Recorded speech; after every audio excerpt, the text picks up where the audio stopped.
Без глас против, партениците се согласија за нивните и платите на останатите функционери во државата се одлучува во собраниските комисии. Предлогот на група пратеници влезе во процедура, а со 6 интервенции во закони ке треба да го замрзне согласувањето со животниот стандард. Ако предлозите го добијат мнозинството, министрите, судиите, обвинители и други именувани избрани функционери ке загубат од 400 до 500 евра во своите лични примања.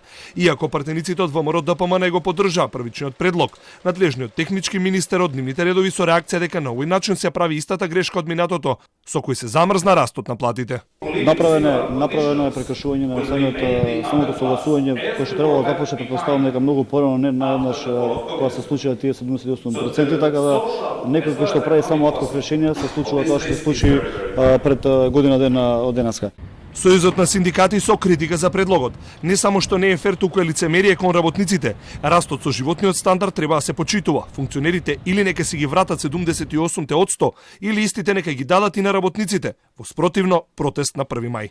Тоа што денеска го гледаме е тоа што сакаат да ги намалат работничките плати, односно да не дозволат зголемување на работничките плати, а од друга страна гледаме дека апсолутно немаат никаков срам, иако предлог на Сојузот на синдикатите на Македонија уште од месец август е во ФИОКа во собрание за амандмани на постоечките закони за намалување на функционерските плати за 78% и потоа тие да имаат плата исто како работниците во оваа држава, работниците во оваа држава кои ќе очекуваат да ги гласаат на наредните избори за неколку месеци.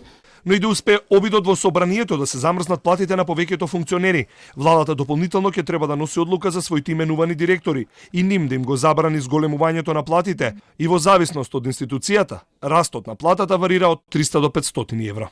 А реакција стаси и од Сдруженијето на судии, од каде што бара да се повлечат овие измени, бидејќи смета дека се носат без јавна дебата и вклучување на засегнатите страни на кои се однесуваат измените и замрзнувањето на платите.